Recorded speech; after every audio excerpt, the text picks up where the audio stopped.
Had a word or two about Republicans in the House. Now we have House Democrats ramping up their efforts to respond to Donald Trump's sweeping overhaul of the federal government by creating a task force that could lead to lawsuits against the administration.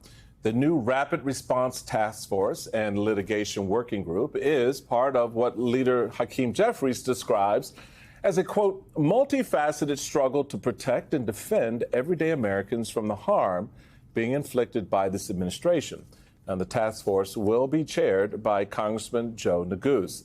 And Assistant Minority Leader Congressman Joe Neguse of Colorado joins us now. Welcome. Good to see you, sir. Greetings, sir. Okay, Congressman, this task force has inspired lots of conversation.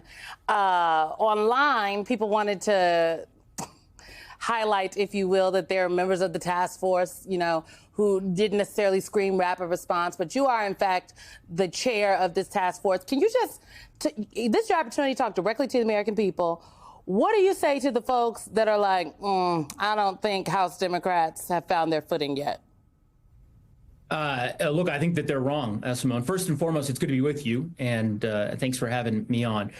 Michael, I think, outlined and articulated well the context by which this task force was created. It's a perilous moment for our republic, given the unlawful and unconstitutional executive orders that have been issued by this administration, the agency actions that you all have described in great detail that are harming everyday Americans. And the leader Jeffries of our caucus, has made clear to members that it's an all-hands-on-deck moment that requires a decisive and comprehensive response on the part of House Democrats, particularly given Republicans' obstinance and, as Michael said, their complete capitulation to Donald Trump. So this task force, in effect, is a clearinghouse for developing legal and legislative responses, substantive responses to the Trump administration's lawlessness, and doing everything that we can to try to reverse any unlawful actions that are harming the American people. There are different components of that. As you mentioned, it's a diverse task force that reflects the diversity of our caucus. And, you know, we're working to leverage the skills and the talents of a lot of really incredible public servants in the House Democratic Caucus, including, by the way, a number of exceptional litigators, former prosecutors whom you've had on your program, people like Dan Goldman, Jasmine Crockett, who are members of the task force. We met about 48 hours ago in Washington, or a little more than 40 hours ago. We'll be meeting again soon, and we'll have more to share with the country as developments change on the ground in what is a very fast evolving legal landscape, as you all know. There's the legal piece of this. There's also, as you said, the legislative maneuvering. There was a headline Monday in The Hill that I want to talk to you about, a Schumer warning of Trump shutdown, laying out a four-pronged plan for Democrats. Democrats in the Senate and House are looking more seriously at the looming funding deadline as an important point of leverage to slow or stop President Trump's and Elon Musk's freezing of federal payments, lockout of federal workers, and plans to slash government spending by trillions of dollars. Can you give us a sense of what that might look like?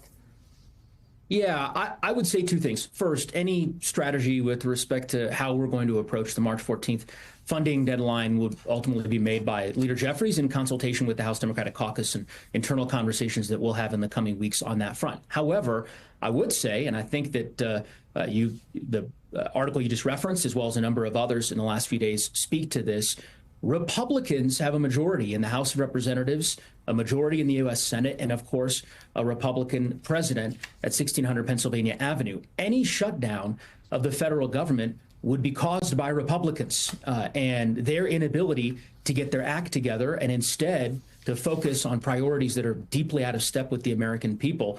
That fault lies with them and them alone. And just to give you an example, Alicia, as to what I'm referring to, just last week, Republicans passed out of a budget committee a $4.5 trillion plan that would gut Medicaid, cut $800 billion from Medicaid and health care services for Americans across the country, for tax cuts for billionaires. So instead of spending their time on efforts like that one that I believe are extreme and, as I said, not broadly supported by the American people, they ought to be working to fund the government. But if past is prologue, it is very clear that they don't intend to do that. So, Congressman, here's where I have a small problem, and I need your help to understand it and figure it out. So you've got this Rapid Response Task Force and Litigation Working Group. You have described just now what Republicans passed out of committee that guts the very thing that strikes at the heart of poor people in the country, Medicaid, for example.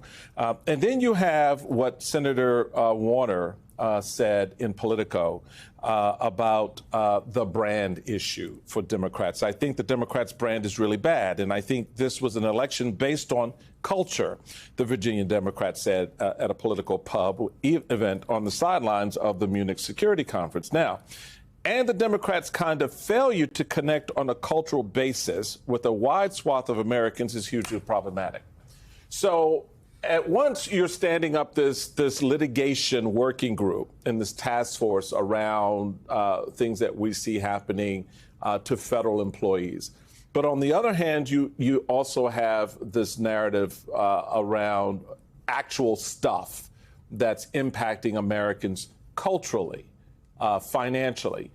How do you square that? And does this task force fit into it, or is it just strictly a litigation thing?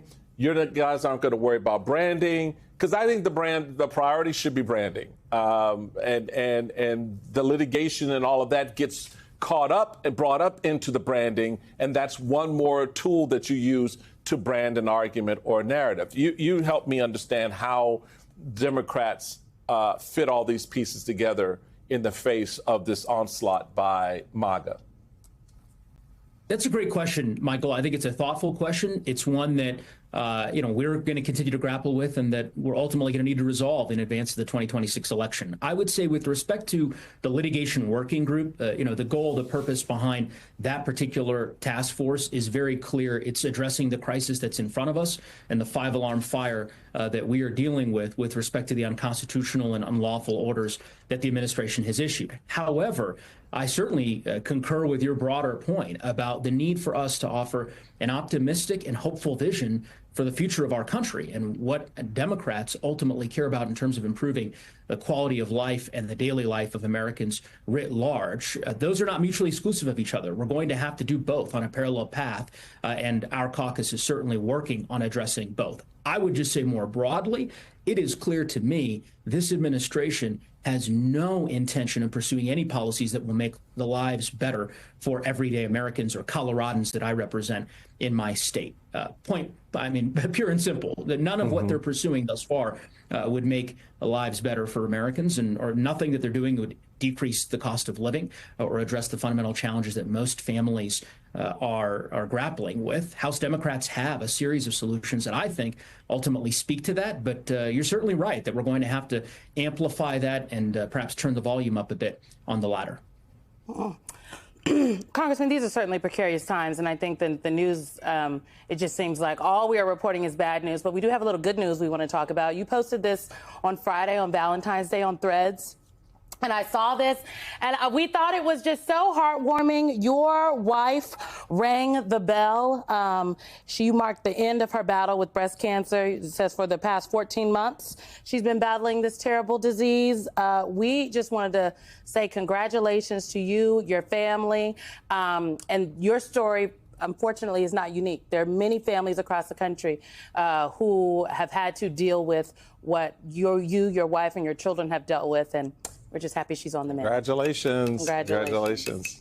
And appreciate your time today, sir. Thank you, Simone. Thanks, Michael, for having me. I'm sure she's watching right now with our 2-year-old son and our 6-year-old daughter, so she'll be thrilled to get that shout out. But we're blessed, and we're incredibly lucky and grateful, and the work continues to make sure that every family in this country receives the same type of health care that we've been so lucky to and fortunate to have received.